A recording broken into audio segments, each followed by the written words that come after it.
The moment your child collapses on stage is forever burned into your memory, like a photograph negative that won't fade no matter how many times you blink.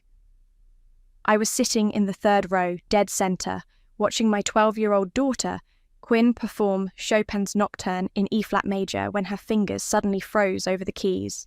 My name is Karen, and I've spent the last 15 years of my life making sure nothing bad ever happened to my little girl. But in that moment, as Quinn's face went pale and her body crumpled beside the grand piano, I realized I had failed. "Quinn!" I screamed, already halfway down the aisle before her head hit the stage floor. Other parents were rising from their seats, murmuring in confusion, but I barely registered them. My heels clattered against the wooden steps as I rushed onto the stage. "Give her space!" someone called out, but I pushed past the gathering crowd. Quinn's chest was rising and falling rapidly, her skin clammy to the touch. I knew exactly what this was. She'd missed her medication. But that was impossible. I'd watched her take it myself before the recital. "Mum?" Quinn's voice was barely a whisper.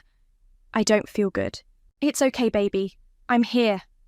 I reached for her purse, fumbling for the pill case. My hands were shaking so badly I could barely open it.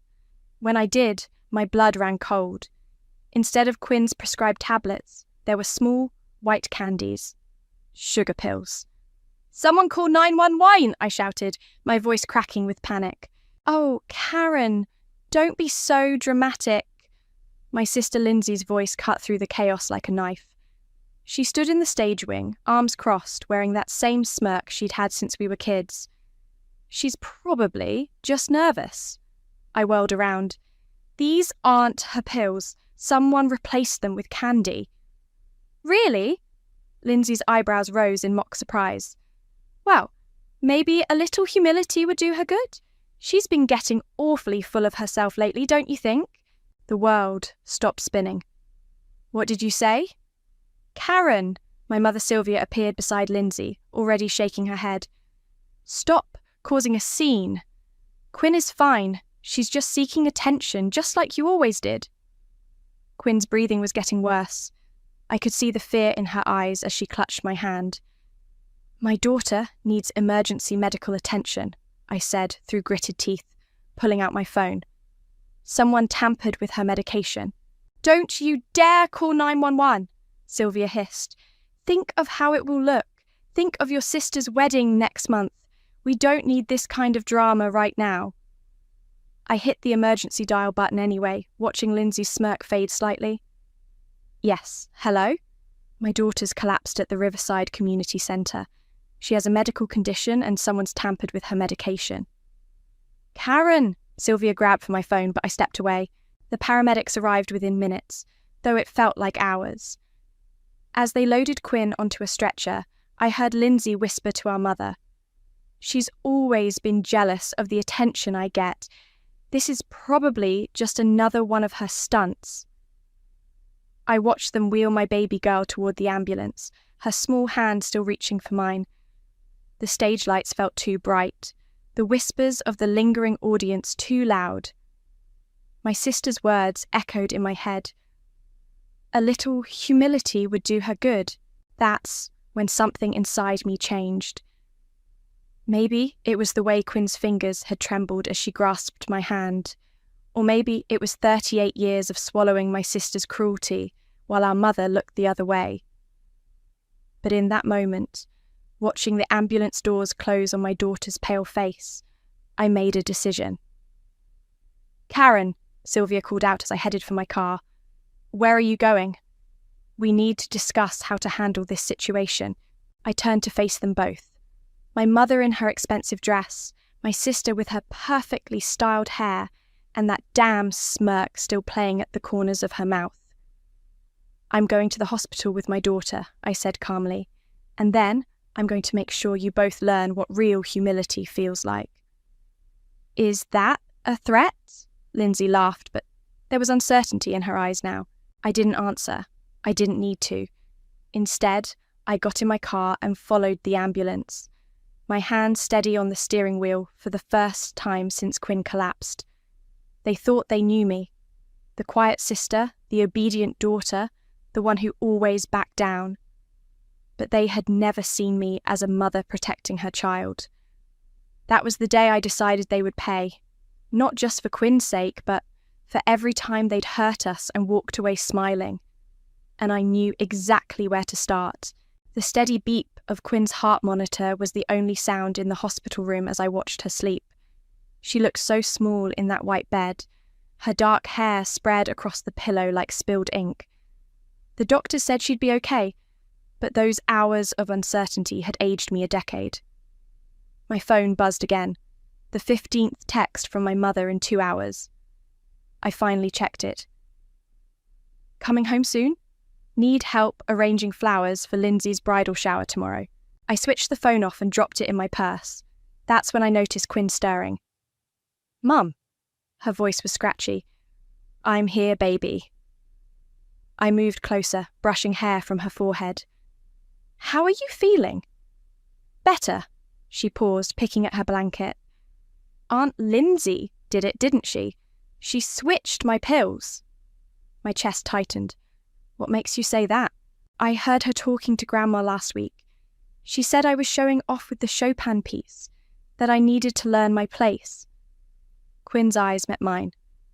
Why does she hate me so much? Before I could answer, my best friend Lara appeared in the doorway, carrying a teddy bear and what looked like legal documents. Hey, sweetie, she said to Quinn, setting the bear beside her. Mind if I borrow your mum for a minute? In the hallway, Lara's smile disappeared. I brought what you asked for, your father's will and trust documents. Thanks. I took the folder, remembering that day 6 months ago when Dad's will was read. Lindsay had been so sure she'd get control of the family trust. The look on her face when it went to me instead. I'd never seen her so angry. Karen, Lara's voice was gentle. What are you planning? I'm going to make sure my sister's perfect wedding never happens. That's a lot of money to mess with. Are you sure? She tried to hurt my daughter Lara on purpose. My voice cracked, and Mum's already trying to sweep it under the rug like she always does. As if on cue, my mother's voice rang out from the elevator bank. Karen, there you are. Sylvia strode toward us in her designer suit, perfectly coiffed as always. Why aren't you answering your phone? The florist needs decisions for tomorrow's shower, and Lindsay is beside herself with worry. Worry? I laughed. About what? That she'll face consequences for once? Don't be ridiculous. Sylvia waved her hand dismissively. Quinn is fine. You're being dramatic as usual. Now, about the flowers. My daughter is in the hospital because Lindsay tampered with her medication. You can't prove that. Sylvia's eyes narrowed. And I won't have you spreading such vicious lies about your sister. You've always been jealous of her success. Success? I stepped closer. What success?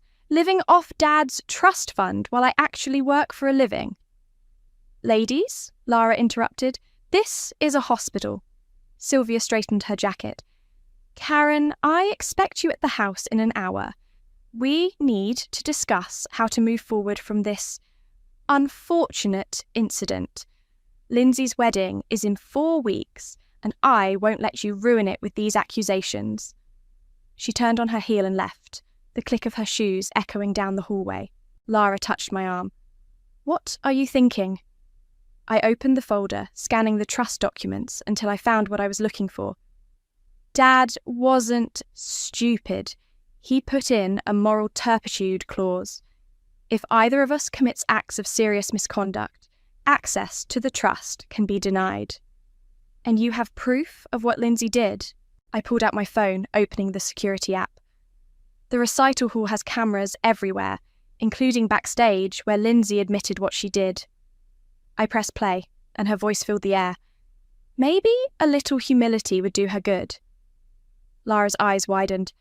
That's pretty damning. I'm meeting with the trust lawyers tomorrow. I closed the folder. Lindsay's wedding venue, catering, flowers, it's all being paid through the trust. One signature from me, and it all stops. Your mother will lose her mind. Good. I looked through the window at Quinn, who was already dozing again. Maybe it's time they both learned what real consequences feel like. What about family peace? Peace. I turned to Lara. There's never been peace. There's just been me staying quiet while they hurt anyone they want. But not anymore. I clutched the folder tighter. Not my daughter. Never my daughter. Lara nodded slowly. Need help with the paperwork? Actually, I managed a small smile. I need help with something bigger. How much do you know about wedding planning? Enough to know how to unplan one. We shared a look, and for the first time since Quinn collapsed, I felt steady. Lindsay wanted to teach my daughter about humility? Fine. But first, she'd learn about karma. The trust lawyer's office was exactly what you'd expect, all mahogany and leather, with a view of downtown that probably cost more than my house. I spread the documents across Mr. Patterson's desk while Lara took notes on her tablet. So, let me get this straight, Patterson said, adjusting his glasses. Your sister has already committed to over $150,000 in wedding expenses through the trust. I nodded, pulling up the transaction history on my phone. Venue, deposit, catering, flowers, designer dress, all of it scheduled to clear next week. And you have video evidence of her deliberately endangering your daughter. Plus, medical records and witness statements. I slid the USB drive across his desk. Everything's there. Patterson plugged in the drive and watched the footage, his expression growing darker. When Lindsay's voice came through, maybe a little humility would do her good. He actually winced. Well, he said, removing his glasses, the moral turpitude clause is quite clear. Your father was very specific about protecting the trust from any beneficiary who demonstrated malicious intent or criminal behaviour. So, I can stop the payments. You can do more than that. He tapped the original trust document. You can freeze her access entirely, permanently. My phone buzzed. Another text from Lindsay. Where are you? Vendor needs final payment today. I ignored it. How quickly can we make this happen? I can file the paperwork within the hour. Patterson began typing. But you should know, this will cause quite a stir. Family trusts are meant to protect family, I finished. That's exactly what I'm doing. Back in the parking lot, Lara grabbed my arm. Your phone's blowing up. Sure enough, there were 20 new messages. Most from Lindsay, growing increasingly panicked. Karen, payment didn't go through. Venue manager threatening to cancel. Answer your phone. Then one from my mother. Whatever you're doing, stop it immediately. You're embarrassing the family. It's starting, Lara said quietly. Good. I started my car. Want to grab coffee? I have a feeling we'll need it. At the cafe across street, we hadn't even gotten our drinks when my phone rang. Lindsay's fiancé, Caden. Karen, what's going on? The wedding planner says all the payments are bouncing. Really? I kept my voice neutral. How strange. Lindsay's hysterical. Says you're doing this on purpose. Has she told you about Quinn's recital?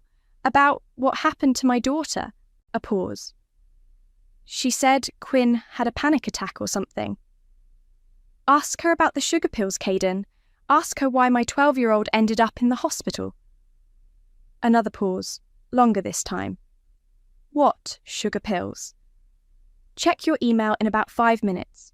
You might want to sit down first. I hung up and nodded to Lara, who pressed send on her tablet. The security footage, medical reports, and trust documents were on their way to Caden's inbox. Think he'll actually watch it? Lara asked. He will when the venue cancels tomorrow. My phone buzzed again. My mother. This time I answered. What do you think you're doing? Sylvia's voice was sharp enough to cut glass.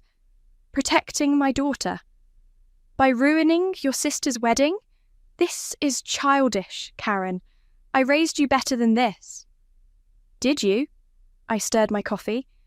Because I remember you raising Lindsay to think she could do whatever she wanted without consequences. How's that working out? If you don't fix this immediately, you'll what? Take away my inheritance? Cut me out of the will? Dad already made sure you couldn't touch this trust. That's why he left it to me. Your father would be ashamed of you. No, I said quietly. He'd be ashamed of you for letting Lindsay hurt Quinn, for defending her instead of protecting your granddaughter. I'm coming over, she snapped. We need to discuss this face to face. I'm not home, and even if I was, there's nothing to discuss. The papers are filed, the trust is frozen, Lindsay's perfect wedding is over. I hung up as another text came through. From Caden. Just watch the video. We need to talk. All of us. Lara leaned forward. Ready for phase 2? I pulled out the second set of documents. Bank statements showing suspicious transfers from the trust to my mother's personal account, labelled as maintenance expenses. Mum's been skimming from the trust for years, I said. Time to freeze her access too. That means she'll lose the house, Lara reminded me. Your childhood home. I thought about Quinn in that hospital bed. About years of watching Lindsay hurt people while our mother looked the other way. About Dad's signature on the trust documents, giving me control because he knew this day would come. Good, I said, reaching for my phone. Time to call Patterson again. The cafe door chimed and Lindsay burst in, mascara running down her face. What have you done? I took a slow sip of coffee. I taught you about humility. Lindsay slammed her hands on our cafe table, making the coffee cups rattle. Fix this, now! I can't, I said calmly. The trust is frozen pending investigation of criminal misconduct. Criminal? She laughed hysterically. It was a joke, a harmless prank. A prank? I stood up slowly. Quinn could have died. Oh, please. Lindsay rolled her eyes. You're so dramatic. She was fine. She was in the hospital. For one night. Meanwhile, you're destroying my entire wedding. Her voice cracked. The venue just cancelled. Do you know how embarrassing that is? Almost as embarrassing as watching your daughter collapse on stage. Lara touched my arm. Maybe we should continue this somewhere more private. Too late. Other customers were already staring, phones out, recording. Perfect. You've always been jealous, Lindsay hissed. Always trying to make everything about you. Even Dad's death. You somehow manipulated him into giving you control of the trust. I never asked for the trust, I said. Dad gave it to me because he knew you couldn't be trusted with it. Ladies? A cafe employee approached nervously. I'm going to have to ask you to... It's fine, I said, gathering my things. We're leaving. Outside, Caden was waiting by his car. His face was stone cold. Lindsay, we need to talk. Not now, honey. She tried to touch his arm, but he stepped back. Yes, now. About the video Karen sent me. About what really happened at Quinn's recital. Lindsay's face went white. What video? The security footage. He pulled out his phone. Where you admitted to switching her medication. Where you said she needed to learn humility. That's not... I didn't... Lindsay spun toward me. You recorded me? The venue recorded you, I corrected. I just requested the footage. You bitch! She lunged at me, but Caden caught her arm. Stop it! He snapped. Do you realise what you did? You could have killed your niece. I would never. But you did, I cut in. And now everyone knows. The venue knows, the caterers know, the florist knows. Want to guess why they're all cancelling? Lindsay's phone buzzed. She looked at it and let out a small sob. The dress shop just cancelled my final fitting. They're refunding the deposit. Karen. My mother's voice made us all turn. She stood there in her Chanel suit, practically vibrating with rage. This ends now. Whatever game you're playing, it's not a game. I handed Caden another envelope. These are bank records showing unauthorized transfers from the trust. Mum's been stealing money for years. Sylvia's face went pale. How dare you? Those were authorized maintenance expenses. For your spa trips, your shopping sprees, your secret apartment in the city. I shook my head. Dad's will was very specific about what qualified as maintenance. Your lifestyle doesn't. What apartment? Lindsay asked sharply. Sylvia shot me a look that could kill. This is ridiculous. I'm your mother. And I'm Quinn's mother. I stepped closer. You chose to protect Lindsay after she hurt my daughter. Now you can both face the consequences. Consequences? Sylvia laughed bitterly. Like what? Like eviction. I pulled out one final document. The house is part of the trust. With your access frozen, you have 30 days to vacate. The colour drained from her face. You wouldn't. Watch me. Caden cleared his throat. I think we need to postpone the wedding.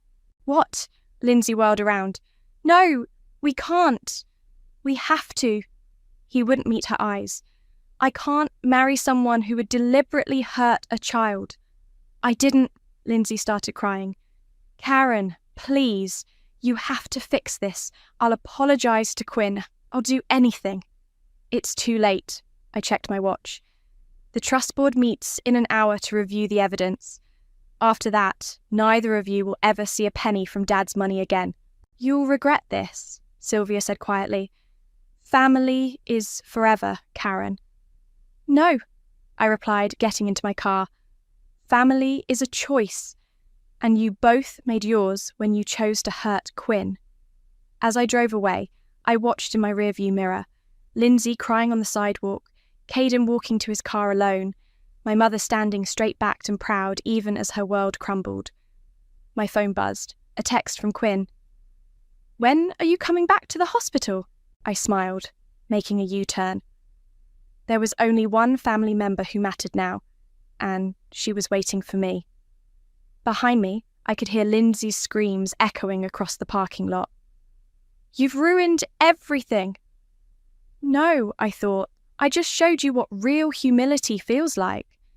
The attic of my childhood home smelled exactly the same, like old books and broken promises. I hadn't planned on coming here, but Lara insisted we needed to check for documents before my mother's eviction. Look at this, Lara called from behind a stack of boxes. Letters from your dad? Mum keeps everything, I said, but then froze when Lara held them up. They were addressed to me. These were never opened, Lara said quietly. My hands shook as I broke the first seal. The letter was dated just weeks before Dad died. My dearest Karen, if you're reading this, I've finally found the courage to tell you the truth. I've watched for years as your mother and sister hurt you, and my silence makes me complicit. I'm leaving you the trust not because you're more responsible, though you are, but because you're the only one who will protect what's right. I'm sorry I couldn't stop them from hurting you, but I can give you the power to stop them from hurting Quinn. Karen? Lara's voice seemed far away. You okay? I wiped my eyes. He knew. All this time he knew what they were like. A floorboard creaked behind us. What are you doing up here? My mother stood in the attic doorway, her face tight with anger. I held up the letters. When were you going to give these to me? Those are private. They're addressed to me, my voice cracked. Dad wrote them for me, and you hid them. To protect you, she snapped. Your father was confused near the end. He said things he didn't mean, like the truth. I opened another letter. Like how you've been manipulating both your daughters for decades. Get out of my house. It's not your house anymore. I stood up. The trust board made their decision an hour ago. You and Lindsay are both permanently cut off. Her face went blank. You're bluffing. Check your bank account. She pulled out her phone, hands trembling as she typed. The colour drained from her face. What have you done? What Dad should have done years ago. I gathered the letters. Stopped you. Mum. Lindsay appeared behind her, eyes red from crying. Caden's calling off the wedding. He won't even talk to me. Fix this, my mother demanded. Now. No. Then I'll tell everyone what you're really like, Lindsay threatened. How you've always been jealous, always wanted what I had. Go ahead. I pulled out my phone. But first, explain this. I played the security footage again, this time with enhanced audio. Lindsay's voice filled the attic. A little humility would do her good. She's too perfect, just like her mother. Turn that off. Lindsay lunged for my phone, but Lara stepped between us. It's already online, I said calmly, along with the hospital records and police report. Police report. My mother's voice shook. Tampering with medication is a felony. I moved toward the stairs. The detective wants to speak with you both tomorrow. You'd send your own sister to jail? Lindsay whispered. You could have killed my daughter. She's fine. Because we got lucky, I shouted, making them both jump. Because the ambulance came quickly. Because the doctors knew what to do. But you didn't know that when you switched her pills, did you? You just wanted to hurt her, to hurt me. Silence filled the attic. Dust motes danced in the afternoon light, streaming through the window. Your father would be ashamed, my mother said finally. I held up his letters. Actually, I think he'd be proud. He left me these letters and the trust for exactly this moment when someone needed to protect this family from you two. My phone buzzed. A text from Quinn's nurse. She's asking for you. I have to go, I said, heading down the stairs. The eviction notice gives you 30 days. I suggest you start packing. Karen, wait. Lindsay's voice was small. Please. I'll apologise to Quinn. I'll do anything. I turned back one last time. You know what's funny? All those years, you thought Quinn needed a lesson in humility, but it was you who needed to learn what it feels like to lose everything. Outside, Lara let out a long breath. That was intense. It's not over, I said, getting into my car. They'll try something else. They always do. What makes you so sure? I held up Dad's letters. Because he warned me they would, and this time, I'll be ready. As we drove away, I watched my mother and sister in the rearview mirror, standing in the doorway of the house they'd soon lose. They looked small somehow, diminished without their power and pride. My phone buzzed again, another text, this time from an unknown number. You've made a terrible mistake. Blood is thicker than water. I showed it to Lara. See? Already starting. What are you going to do? I smiled grimly. Exactly what Dad would have wanted. Protect what's right. The video arrived in my inbox at 3 a.m, sent anonymously, but I knew it had to be from one of Caden's event staff. The footage showed my mother and sister in what looked like a hotel conference room, their voices rising above the sound of moving furniture. This is all your fault, Sylvia screamed at Lindsay. You couldn't leave well enough alone, could you? Had to teach Quinn a lesson. Now look what's happened. I watched it 3 times before forwarding it to Patterson, my trust lawyer. His response came minutes later. This is exactly what we needed. Quinn was being discharged today, and I was gathering her things when Caden appeared in the doorway of her hospital room. Can we talk? He asked quietly. Quinn looked between us. Mum, it's okay. I need to pack anyway. In the hallway, Caden ran a hand through his dishevelled hair. I called off the wedding permanently. I heard. Lindsay, she's not who I thought she was. He pulled out his phone. Look at these texts she's been sending me. The messages were unhinged, Threats, guilt trips, promises to change. Classic Lindsay. She'll never change, I said. Neither will my mother. I know that now. He hesitated. There's something else. They're planning some kind of replacement wedding party. Private event, close friends only. They're trying to save face. I laughed. With what money? That's just it. They're asking guests to help fund it, calling it a love offering or something. My phone buzzed. Another anonymous text. Your mother is trying to file for emergency guardianship of Quinn. Claims you're mentally unstable. Wow, I showed Caden the message. They really don't give up. Karen! Lindsay's voice echoed down the hospital corridor. She was walking toward us wearing oversized sunglasses and carrying what looked like a gift bag. You need to leave, Caden said firmly. I'm here to apologize to my niece. She tried to push past us into Quinn's room. I blocked the doorway. No, you can't keep me from her forever. Lindsay's voice cracked. I made a mistake. I want to make it right. A mistake? I stepped closer.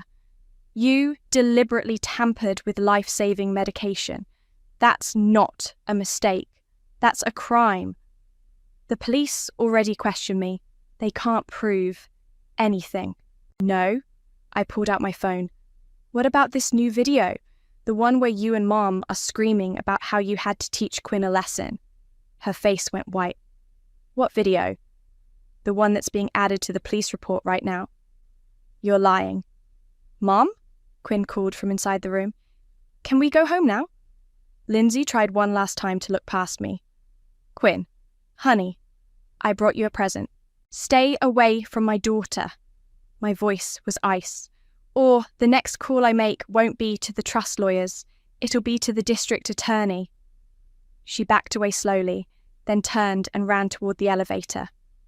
Caden watched her go with a mixture of pity and disgust. I can't believe I almost married her, he said quietly. Back in Quinn's room, she was sitting on the edge of her bed, fully dressed and ready to go. Was that Aunt Lindsay? Yes, but she's gone now. Good. Quinn picked up her backpack. I don't want to see her anyway. My phone buzzed again, this time from Patterson. Emergency hearing tomorrow regarding your mother's guardianship petition. Don't worry, we have everything we need to shut it down. What's wrong? Quinn asked, seeing my expression. Nothing, baby. I helped her with her jacket. Just more drama from Grandma and Aunt Lindsay. They're not going to stop, are they? No, I squeezed her hand. But they can't hurt us anymore. As if on cue, my mother's voice carried from the nurse's station. I'm her grandmother. I have a right to see her. Time to go, I said, guiding Quinn toward the back exit. In the parking lot, Lara was waiting with her car running. Need a getaway driver? Quinn managed a small laugh as we climbed in. Through the rear window, I could see my mother bursting out of the hospital entrance, looking around wildly. Where are we going? Quinn asked. Home, I said. And then, tomorrow, we're going to make sure they never try something like this again. How? I thought about the video, the police report, Dad's letters, and the trust documents. By showing everyone exactly who they really are. Lara pulled onto the highway just as my mother spotted our car. The last thing I saw in the mirror was her standing in the middle of the parking lot, screaming something we couldn't hear. Mom! Quinn's voice was small. Are we going to be okay? I reached back and took her hand. We already are, baby. We already are. My phone buzzed one final time. A message from Patterson. Everything's ready for tomorrow. They won't know what hit them. Good, I thought, because this time the lesson in humility would be permanent.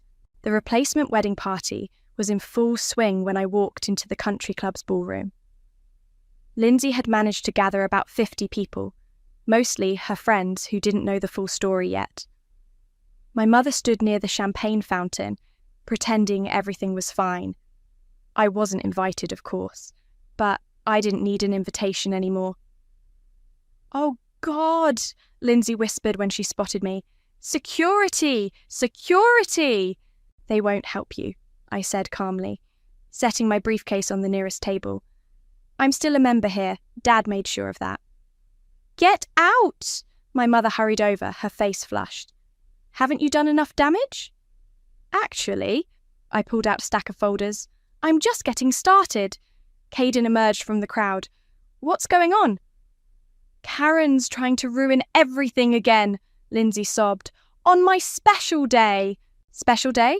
I laughed. You mean your fake wedding party? The one you're funding with donated money because you lost access to the trust? The room got quieter. Guests were starting to pay attention. You want to know why she lost access? I raised my voice slightly. Because she tampered with my daughter's medication, put her in the hospital, and my mother helped cover it up. That's a lie, Sylvia snapped. Really? I opened my briefcase. I have copies for everyone. Security footage, hospital records, police reports, and the Trust Board's official findings. Oh, and let's not forget Dad's letters. What letters? Someone asked. I thought, the ones my mother hid from me. The ones where Dad explained why he left me in charge of the trust, because he knew exactly what kind of people they were. Lindsay lunged for the briefcase, but Caden caught her arm. Don't, he said quietly. It's over. I also have something else, I continued, pulling out one final document. The results of the Morgan Stanley audit, showing how my mother has been embezzling from the trust for years. The whispers grew louder. People were backing away from my mother and sister. You're just jealous, Lindsay screamed. You've always been jealous of me. Jealous? I stepped closer. Of what? Your fake life? Your lies? The way you hurt people and expect everyone to pretend it's okay? I'm your sister. No, I said quietly. You're just someone who shares my DNA. And now everyone knows exactly who you are. My mother tried one last time. Your father would be ashamed. Don't you dare talk about Dad. I pulled out his last letter. Want me to read what he really thought of you both? He wrote it all down. Please, Lindsay whispered, don't do this. Like you didn't do this to Quinn? Like you didn't try to humiliate my daughter? The room was silent now. Every eye was on us. You know what's funny? I looked around at the gathered crowd. All these people donated money to help you save face. Did you tell them where the trust money really went? Did you tell them about Quinn? I think, Caden said loudly, this party is over. People began gathering their things, murmuring amongst themselves. Someone unplugged the music. The champagne fountain gurgled to a stop. You've ruined everything, my mother hissed. No, I corrected her. You did that yourselves. I just made sure everyone knew about it. I left the folders on the table and walked out, leaving them standing in their empty party room. As I reached my car, I could hear Lindsay's sobs echoing across the parking lot. My phone buzzed, a text from Quinn. How did it go? It's done, I typed back. Want to go play some piano? At the hospital conservatory? Yeah. I heard there's a little girl in the cancer ward who loves music. Thought maybe you could play for her. On my way. I started the car, glancing back at the country club one last time. Through the windows, I could see people hurrying to their cars, leaving my mother and sister alone in their ruined celebration. My phone buzzed again. Lara this time. Did you do it? Yes, I replied. And you know what? It didn't even feel like revenge. It felt like justice. Later that evening, I sat in the hospital conservatory, watching Quinn play Chopin for a small girl in a wheelchair. The child's face lit up with every note, and Quinn was smiling. Really smiling, for the first time since the recital. My phone buzzed one final time. A message from an unknown number. You'll regret this. Family is forever. I deleted it without responding. They were wrong. Family isn't forever. Family is a choice. And sometimes The best choice is to walk away and build something better. Quinn hit the final notes of the piece, and the little girl clapped with delight. This, I thought, is what really matters. Not revenge, not punishment, just love, music, and the truth finally set free. The autumn wind scattered leaves across my father's headstone as Quinn and I approached with fresh flowers. She carried a single red-tipped rose, his favourite, and something else clutched in her small hand. "Can I do it, Mom?" I nodded, watching as she placed the rose against the granite, then carefully set a single sugar candy beside it. Our private joke, our reminder of how everything had changed. "I played Chopin again yesterday," Quinn told the headstone. "The whole piece this time, no interruptions." My phone buzzed. Another letter from my mother, forwarded by her attorney. I deleted it without reading, just like all the others. The last one I'd opened had been the same old story. Half apologies wrapped in guilt and manipulation. "Mom?" Quinn pointed toward the cemetery entrance. "Isn't that Aunt Lindsay's ex-fiancé? Caden was walking toward us, hands in his pockets against the chill. "I heard Lindsay moved away," he said when he reached us. "Some small town out west. Changed her name." I know. I'd received the private investigator's report last week. She was working as a waitress, drowning in debt now that the trust money was gone forever. "How did you find us here?" "Your friend Lara told me. I wanted you to know. I testified at the disciplinary hearing about what Lindsay did to Quinn." Quinn squeezed my hand. "The medical board had suspended our family doctor for covering up the medication tampering at my mother's request. One more consequence neither of them had seen coming." "Thank you," I said quietly. "Is it true about your mum? That she lost the house?" "The trust sold it last week." I smiled slightly. "To a lovely family with 3 kids who can't wait to renovate it." "And the money?" "Going to children's hospitals. Dad would have liked that." Quinn tugged my sleeve. "Can I go play by the oak tree? Just for a minute?" I watched her skip away, her dark hair catching the sunlight. She was stronger now, more confident. The nightmares about the recital had finally stopped. "She's resilient," Caden observed. "She is." I turned back to my father's grave. "More than any of us knew." "Listen," Caden shifted uncomfortably. "There's something else. Your mother, she's been calling my office, trying to get me to help her appeal the trust decision. Says she's living in some tiny apartment now." "Good. You really don't feel bad? About any of it?" I thought about Quinn collapsed on that stage, about years of watching Lindsay hurt people while our mother enabled her, about Dad's letters hidden away while I blamed myself for everything. "No," I said finally. "I don't feel bad.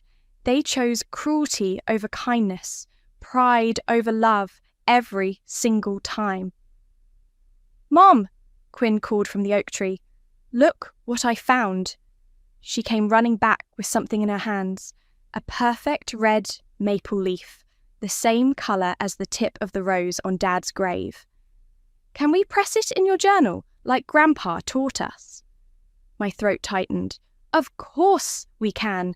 Caden cleared his throat. "I should go. I wanted you to know you did the right thing. All of it." After he left, Quinn and I stood quietly by Dad's grave. The wind picked up, sending more leaves dancing around us. "Do you miss them?" Quinn asked suddenly. "Grandma and Aunt Lindsay?" "I miss who I wanted them to be," I answered honestly, "but not who they really were." "Me too." She placed the maple leaf carefully next to the sugar candy. "But I'm glad we have each other." My phone buzzed one last time. A message from Lara. "Hospital board approved the new children's wing. The trust money's doing good things." I showed Quinn the text, watching her face light up. "Want to go play piano for the kids in the cancer ward again?" "Yes," she practically bounced with excitement. "I learned a new piece just for them. As we walked back to the car, I glanced over my shoulder at Dad's grave. The red-tipped rose stood bright against the grey stone, the sugar candy and maple leaf beside it like small offerings to memory. They say revenge is sweet, but this wasn't about revenge anymore. It was about justice, about protecting what mattered, about choosing love over obligation. Dad had known that when he left me the trust. He'd known exactly what would happen one day. "Ready?" Quinn called from the car. "Ready," I answered, turning away from the past and towards something better. Something real. They say family is forever, but they're wrong. Family is a choice. And sometimes the best choice is to let go of the family you were born with and build the one you deserve. Quinn was already humming her new piece as we drove away, and I smiled. This was our forever now, and it was better than anything revenge could have given us.